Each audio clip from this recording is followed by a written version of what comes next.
And it's my good pleasure to meet and make the acquaintance of Jamie Westenbarger, a registered principal of Invest Financial and the president of Forest Hills Financial in Grand Rapids. Good morning to you.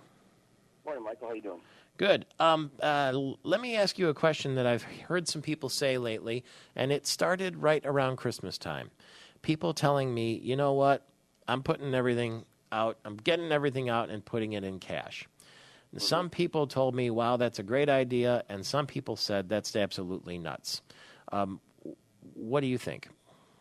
Well, what we try to do when we talk to people is we try to avoid absolutes like either one of those things, yeah. all the way in or all the way out. And so many times the average investor tries to time the market because mm-hmm. of what somebody said on a 24-hour cable news channel or something. And realistically, what people need to be doing is have a game plan for the long term and really be looking at diversifying what they're doing over the long term and not be so concerned with what's happening today or what's happening tomorrow for their long-term money.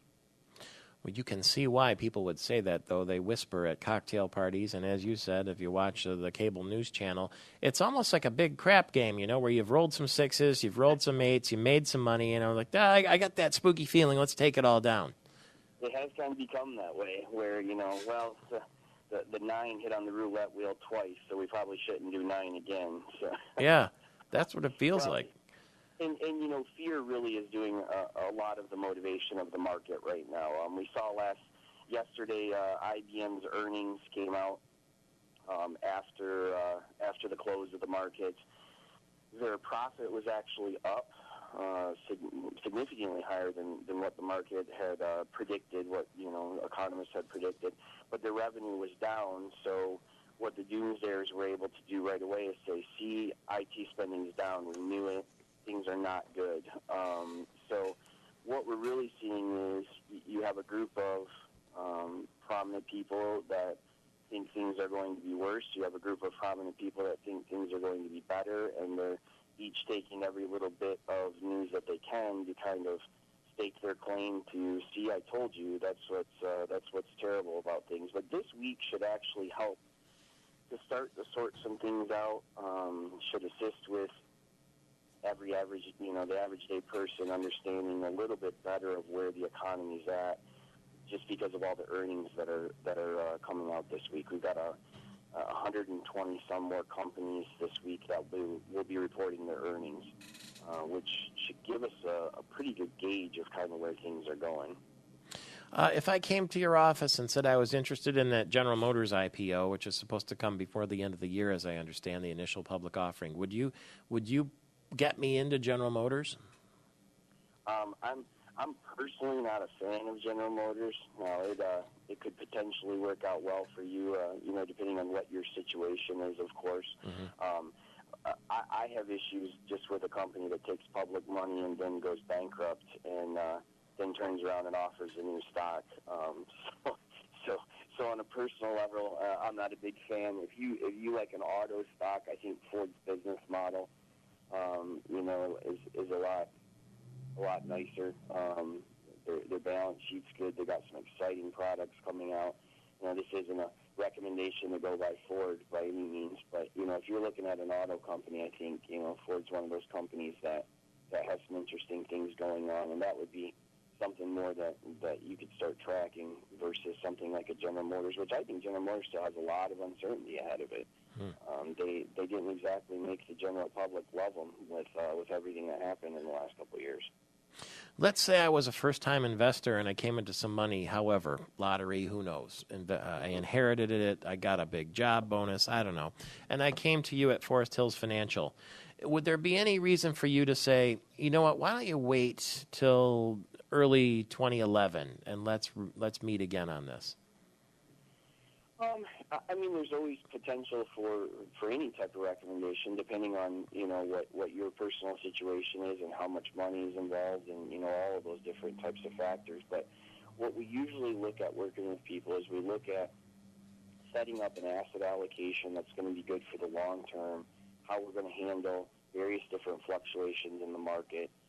My particular office and what I do is we work with a lot of people that have pretty much either acquired the majority of what they're going to need, or they're getting close to it. And our main focus is on preserving assets. So we're less concerned with what the next hot stock is going to be, and more concerned with, dividends and how to preserve the money that's been established. And when you get into the market, if you're not in the market at all, for instance, like you're talking about, you came in with a lump sum. One of the worst things you can do is just drop it all in that day. So what we would most likely look at in that situation is, a long-term investing plan of slowly moving in over a period of time. Usually gives you the best buy-in price over the long haul, because you're getting a better average price overall than just dropping in today. Because, if the market drops 4% tomorrow, then you're down pretty quick, quite a bit. So we would look at a long-term flow purchase into various markets. And the big key, too, Michael, is just, setting up a balanced asset allocation. So many times I think we see clients and people who come see us that they get wrapped up in these, and I hit on them a lot, but they get wrapped up in these 24-hour news networks who consistently have to put out information. And, if you had to talk for 24 hours and always had to say something different, pretty much you'll cover just about every subject. So, bonds are good this week, but according to them, they're terrible tomorrow. And if you listen this morning, we're in a double-dip recession. If you listen tomorrow, we're starting to see rally. You can't win with all the information out there. So balanced asset allocation based on somebody's time frames and the amount of money and what they're looking to accomplish, and then reviewing that regularly. We talk to our clients monthly, sometimes weekly. We're constantly rebalancing and looking at the best opportunities for their portfolio. So I think what you're saying is, when it comes to CNBC, you can turn on street signs with Aaron Burnett and watch it all you want, but turn the volume down. Yeah, if you ever walk into our office, you'll see the ticker. Yeah.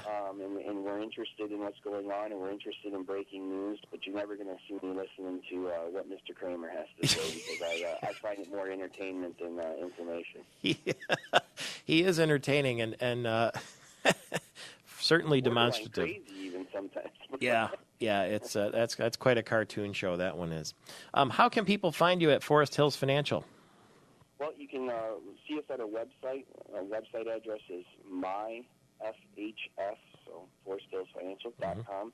And toll free, 1-800-552-0154. And we'd love to hear from you if you've got questions, or you'd like just a free second look at what you're doing, and maybe a second opinion if things haven't quite gone the way you've liked it. Then we'd love to talk to you. Thank you very much, and buckle up. And you watch Jim Kramer, I'll watch Aaron Burnett, and we'll call that a good deal. Jamie Westenbarger, you bet. We'll talk again soon in Grand Rapids. It's Forest Hills Financial, and he will give you advice like he just gave us, that make a long-term plan and don't try to market time. It's not a crap table after all. It's Wall Street. Is it a crap table? It's for you to decide. Forest Hills Financial can help you get it all straightened away, though. Thank you very much.